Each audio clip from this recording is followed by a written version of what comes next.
Okay. Welcome viewers. हमारा अपना channel fire safety ज्ञान और इसमें आपका स्वागत है। और हमारा आज का जो टॉपिक है वो है national building code of India part 4 fire and life safety. सबसे पहले आपको बता दूं कि national building code of India 2016 के 2 वॉल्यूम्स है, जिसमें वॉल्यूम 1 में पार्ट 4 आता है फायर एंड लाइफ सेफ्टी, जो कि स्पेशली बना है फायर ऑफिसर्स के लिए भी, मैनेजर्स के लिए भी, ऑडिटर्स के लिए भी, कंसल्टेंट्स के लिए भी। और वो हर कोई व्यक्ति जो फायर सेफ्टी के पैरामीटर्स के बारे में जानना चाहता है या फिर उनके इस्तेमाल से वो अपने जो उनका वर्क प्लेस है या जहाँ पे उनको काम करना है वहाँ के फायर सेफ्टी सिस्टम के मेंटेनेंस के लिए या इंस्टॉलेशन के लिए उनको यूज़ कर सकता है। और national building code of India 2016 part 4 जो बना है वो बेसिकली इंडियन स्टैंडर्ड्स के बेसिस पर बना है। और वो कौन कौन सा इंडियन स्टैंडर्ड्स हैं, जैसे 2189, 2190, 3844, 13039, 131013, 15301 एंड 15305 या 1515105।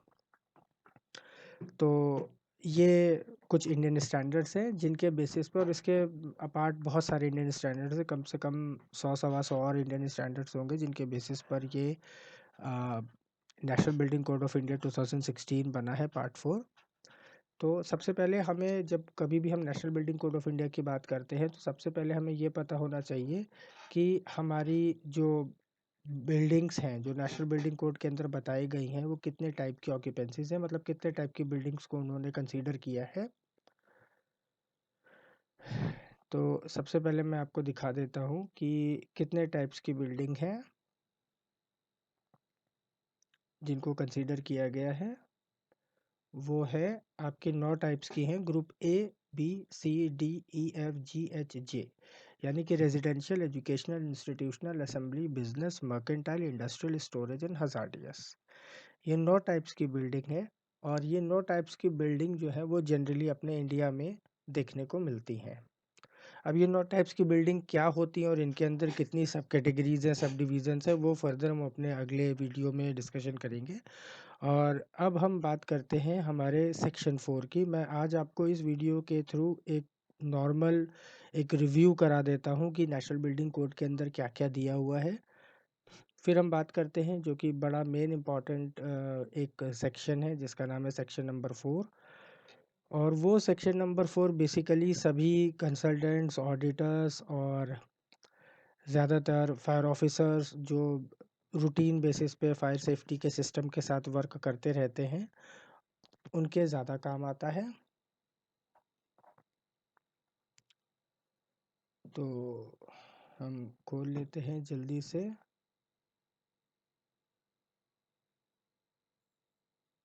ये आ गया हमारा सेक्शन 4। सेक्शन 4 का नाम लाइफ सेफ्टी दिया गया है। अब बाहर अगर आप देखेंगे तो इसका नाम लिखा है फायर एंड लाइफ सेफ्टी, लेकिन जब आप सेक्शन 4 पर आते हैं तो इसका नाम है लाइफ सेफ्टी। क्योंकि जो हमारा पार्ट 4 है, पार्ट 4 का नाम है फायर एंड लाइफ सेफ्टी, क्योंकि ये बताना था उनको कि नेशनल बिल्डिंग कोड के में जो part 0, part 1, part 2, part 3, part 4, part 5, ये हर एक पार्ट की अपनी कैटेगरी है, जिसमें से पार्ट 4 जो है वो फायर एंड लाइफ सेफ्टी के लिए है। लेकिन जो पार्ट 4 का सेक्शन नंबर 4 है वो है आपका लाइफ सेफ्टी पर। ठीक है। तो यहाँ पर कुछ क्लॉजेस दिए गए हैं जो हमें बताते हैं कि हमें किन चीज़ों का ध्यान रखना चाहिए। सबसे पहली चीज़ जो क्लॉज नंबर 4.2 में बताई गई है कि जनरल एग्जिट रिक्वायरमेंट क्या होता है। ठीक है। अब जनरल एग्जिट में सबसे पहली चीज़ आती है एग्जिट। एग्जिट क्या होता है हमें ये पता होना चाहिए। एग्जिट डिस्चार्ज क्या होता है, एग्जिट एक्सेस क्या होता है, हमें इन सब चीज़ों के बारे में पता होना चाहिए। एक बहुत छोटी सी कॉमन सी चीज़ आपने भी देखी होगी, अगर आपके इंडस्ट्री में, आपके यहाँ कंपनी में अगर कोई ऑडिटर आता है और वो अगर कोई भी मीन्स ऑफ एस्केप में ये देखता है कि किसी भी तरीके का कोई ऑब्स्ट्रक्शन होता है तो वो आके देखता है, तो वो उस बात पर एक ऑब्जेक्शन उठाता है। जबकि आपकी अपनी इंडस्ट्री में आप ये चीज़ देखते होंगे कि भाई ये सामान है, ये यहाँ पर रखा है और ये अभी हटा दिया जाएगा। ठीक है।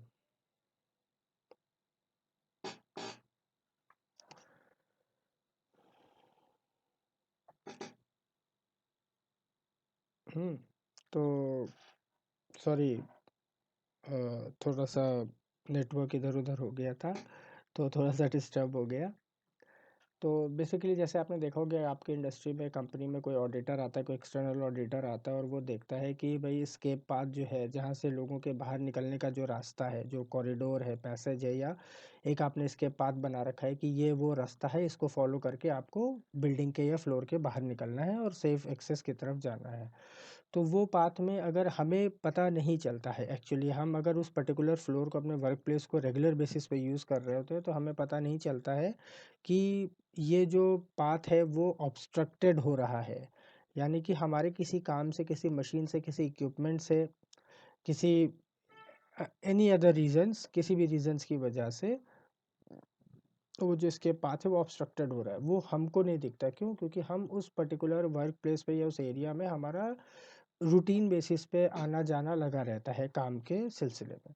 तो हमको नहीं लगता है, यार हमको लगता भी है कि यहाँ पर ये चीज़ रखी है तो कोई बात नहीं, किसी दूसरे डिपार्टमेंट का सामान होगा, वो यहाँ पर रखा हुआ है और वो अभी हटवा देंगे। और ऐसे ही अधिकतर डिपार्टमेंट्स के जो एचओडीज़ होते हैं वो यही बोलते हैं कि मटेरियल बाहर जा रहा है, या नया मटेरियल अंदर आया है, या पैकेजिंग के लिए जाने वाला है। ठीक है, इस तरीके के वो एक्सक्यूजेस देते हैं और वो ये बोलते हैं कि ये अभी हट जाएगा, कोई इतना इंपॉर्टेंट नहीं है, लेकिन वो सामान वहीं का वहीं पड़ा रह जाता है। ठीक है। तो जब कोई एक्सटर्नल ऑडिटर आता है, तो जब वो ये सारी चीज़ें देखता है और उसको जब ये लगता है कि ये तो सेफ एस्केप पाथ है, यानी कि हमारा जो एग्ज़िट एक्सेस या एग्ज़िट कॉरिडोर या एग्ज़िट रूट है, सेफ रूट है, और वहाँ पर कुछ सामान रखा हुआ है, चाहे वो कोई चेयर हो, कोई हार्डवेयर हो, या कोई भी ऐसा कोई पिलर हो। अब पिलर है, मान लीजिए आपके फ्लोर पर पिलर्स है, ठीक है, जिनको हम कॉलम्स बोलते हैं, कॉलम है, वो लगा हुआ है। और आपके राइट साइड में भी ऑफिस है, लेफ्ट साइड में भी ऑफिस है, और बीच के रास्ते को, कॉरिडोर को आपको यूज़ करना है, लेकिन वहाँ पर एक पिलर आ रहा है, तो वो पिलर भी वहाँ पर एक ऑब्स्ट्रक्शन का काम करता है। ठीक है, क्योंकि टेम्परेरी ऑब्स्ट्रक्शंस होते हैं, ऑब्स्टेकल्स होते हैं, कुछ परमानेंट ऑब्स्टेकल्स होते हैं। तो ये कुछ आगे चल के आपको इन सब चीज़ों के बारे में पता चलेगा कि परमानेंट ऑब्स्टेकल्स और टेम्परेरी ऑब्स्टेकल्स क्या होते हैं। और ऑब्स्ट्रक्शन जैसा वर्ड जो हम यूज़ करते हैं, जिसको हम जानते हैं कि एक अवरोध है, वो अवरोध क्या होता है वो भी हम समझ सकते हैं। और फिर उसके बाद हम आगे बढ़ते हैं। कुछ हम देखते हैं कि जैसे हम जनरल वे में हम कभी ये चीज़ें नहीं जान पाते हैं कि मतलब हमारे घरों में भी जैसे होता है ना कि दरवाजे अंदर को खोलते हैं फिर हम बाहर जाते हैं, ऐसे ही ऑफिसेज में भी होता है कि कहीं कहीं पर दरवाजे अंदर को खुलते हैं, वो भी सही माने जाते हैं, और कहीं कहीं पर दरवाजे बाहर को खुलते हैं और वो भी सही माने जाते हैं। तो एक्चुअल में क्या होता है, हमेशा हमको एक बात याद रखनी है कि जो भी जो भी एग्जिट डोर आपको डायरेक्ट बिल्डिंग से बाहर ले जा रहा हो, वो एग्जिट डोर हमेशा उस एग्जिट डोर को हमेशा बाहर की ओर खुलना चाहिए। जो आपको फ्लोर से बाहर ले जा रहा हो, बिल्डिंग से बाहर ले जा रहा हो, वो डोर हमेशा बाहर की ओर खुलना चाहिए, वही कहलाता है एग्जिट डोर। लेकिन जब कभी हम फ्लोर के अंदर, कुछ कुछ मैंने देखा है कि कुछ ऑडिटर्स ऐसे भी हैं, कुछ कंसल्टेंट्स ऐसे भी हैं जो कभी कभी ये भी क्लेम कर देते हैं कि ये जो डोर है वो ऑफिस का डोर है, वो अंदर की ओर खुल रहा है। मतलब मैं किसी को टारगेट नहीं कर रहा हूँ, लेकिन मैं एक इन जनरल एक थॉट बता रहा हूँ कि कभी कभी लोगों को ये भी डाउट्स आता है। तो हमेशा याद रखना है दो बातें आपको, कि जो डोर आपका आपको फ्लोर से बाहर ले जा रहा हो या बिल्डिंग से बाहर ले जा रहा हो, वो एग्जिट डोर हमेशा बाहर को खुलना चाहिए। और अगर आपके ऑफिस का एग्जिट डोर है और वो एग्जिट डोर आपका एग्जिट कॉरिडोर में खुल रहा है, मतलब जैसे मान लीजिए कि ऑफिस है और ऑफिस के बाद आपका डोर जो है मान लीजिए बाहर कोई खुल रहा है, लेकिन वो कॉरिडोर में खुल रहा है, और वो कॉरिडोर में नहीं खुलना चाहिए। उसका रीज़न ये होता है कि जो आपका एस्केप पाथ होता है, जो आपके आगे पीछे के सामने के जो ऑफिसेज होते हैं, वहाँ से जो लोग निकल रहे होंगे, उनके लिए वो एस्केप पाथ की विड्थ को कम कर देगा। इसलिए हमेशा याद रखिए कि फ्लोर के अंदर जितने भी एग्जिट डोर्स हैं, वो अंदर भी खुल सकते हैं और बाहर भी खुल सकते हैं, लेकिन वो बाहर तभी खुलेंगे, फ्लोर के अंदर के एग्जिट डोर्स, जब वो किसी कॉरिडोर को या इसके पाथ को ऑब्स्ट्रक्ट नहीं करेंगे। अदरवाइज ऑफिसेस के डोर, केबिन्स के डोर अंदर को खुल सकते हैं। ठीक है। तो ये 2 इम्पॉर्टेंट बातें थी जो आपको बतानी थी, और हमारा आज का ये वीडियो यहीं पर ख़त्म होता है। बाकी के वीडियोस के लिए हम लोग कल फिर मिलेंगे। Thank you so much, thanks for viewing, thank you so much.